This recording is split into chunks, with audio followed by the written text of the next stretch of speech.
This is the Agribusiness Report. I'm Tony St. James, joined today by Chandler Goule. Chandler is CEO, National Association of Wheat Growers. Chandler, great to see you. It's good to see you too. Definitely through this COVID time period, Zoom is okay, but it's actually nice to see a few people face to face these days. Well, I've got to say it's pretty impressive here behind you. It's your logo on a brand new wall. It is, back in October, the National Association of Wheat Growers and the National Wheat Foundation sold the building that we had owned for a little over 40 years. It just became where it was not maintainable for our organization. And so we rented new office space, and we are here in it today. You are the first interview, and so we've got our wall behind us and our two logos of the two organizations that we represent, the National Association of Wheat Growers and the National Wheat Foundation. So you're our first guest, and we want to welcome you to our new home. Now, when we talk about being in DC, some will say, well, we don't grow much wheat in the DC area. Why is it important to have representation in DC? Well, farmers, and especially wheat farmers, and we farm year round. We're either doing winter wheat, we're doing spring wheat, and for you to be able to go in and meet with your representative or your senator on a monthly basis, a quarterly basis, or maybe even once a year, not only to talk about farm bill, but trade and credit and the different disaster programs.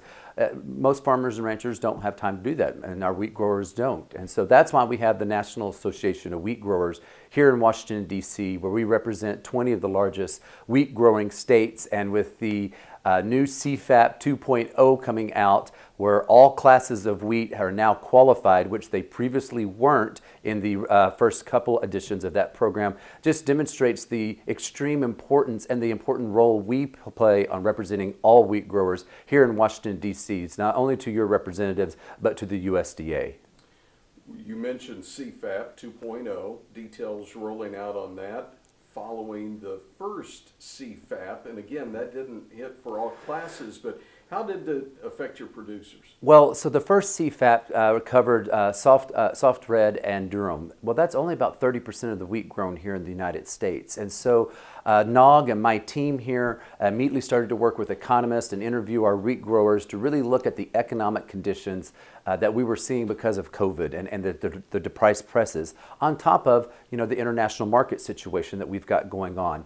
The USDA was very open and receptive to our communications, but I've got to do a big, huge shout out not only to Chairman Roberts and Senator Stabenow, who led a letter specifically for our wheat growers. They got 21 senators to sign it, and a similar letter was led by Congressman Frank Lucas on the House side, where we got 26 members of Congress to tell the USDA that they needed to include all 6 classes of wheat in this CFAP 2.0, and we see with the results that came out last week, that's exactly what happened. And so we want to thank our friends on the Hill. I want to thank our growers for maintaining that strong relationship. I really also want to thank my team here at NOG and the USDA for making sure that we include all the wheat growers as we continue to move through this pandemic situation.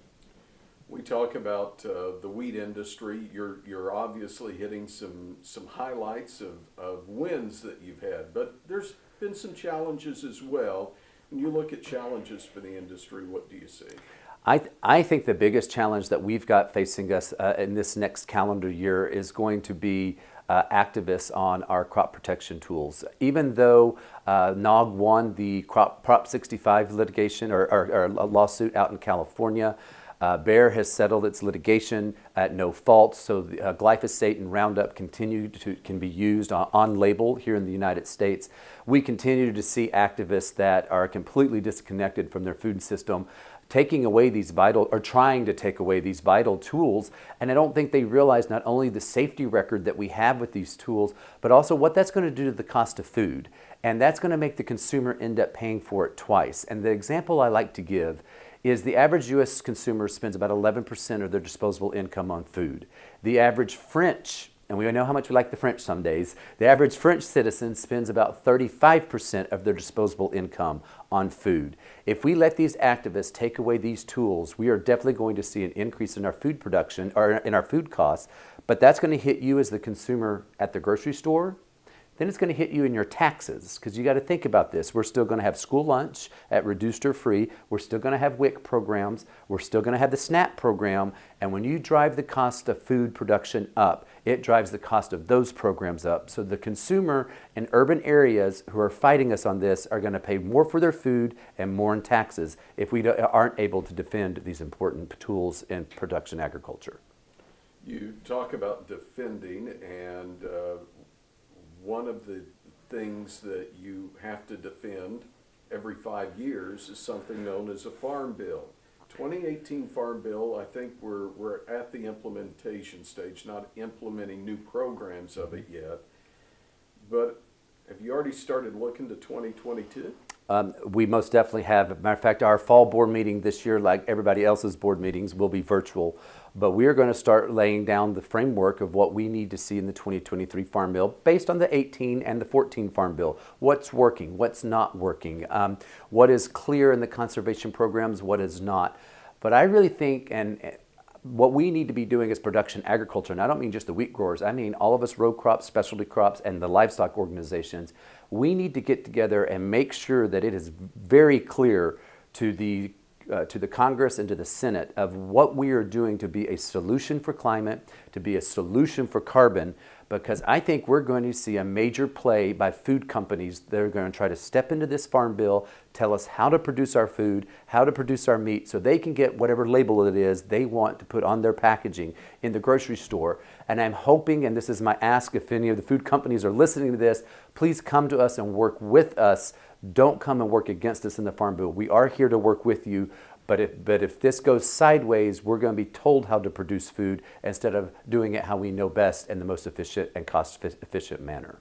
So is it safe to say, Chandler being on the Hill, talking to members of Congress is one thing, but having a wheat farmer from Kansas or from South Dakota rolling in, does that carry a little more weight? That definitely carries more weight. You know, and I've got a fantastic team here in DC. Most of us came off the Hill in the House or the Senate side and from the Senate or House Ag Committee.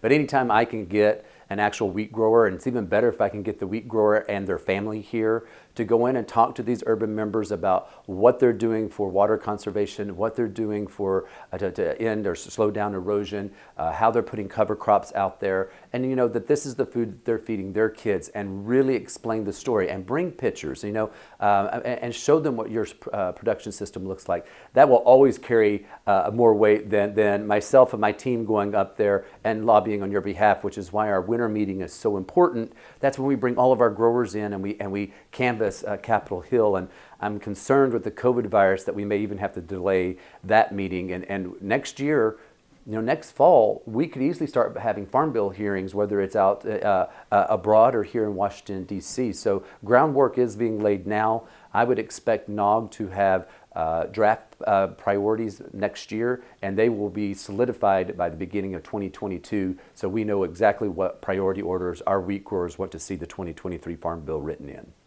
So the last one for you is, sometimes we talk about challenges.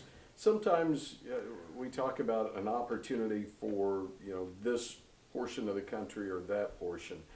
I always like to give you the opportunity to look in the crystal ball at the very end here, because that's really what farming's about. Right. It's that optimism that tomorrow is going to be so much greater than even the best day we've had in the past. So with that in mind, what do you see coming down the road?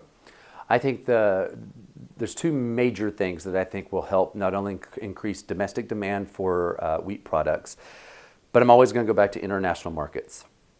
I think we are still seeing the fallout from not participating and staying in TPP. USMCA had some good things in it for agriculture for wheat. We fixed a WTO problem with Canada, but that was really to the extent that's all we did, and we really haven't done any other international trade agreements for agriculture. I know we're looking at the UK, we're looking at Kenya.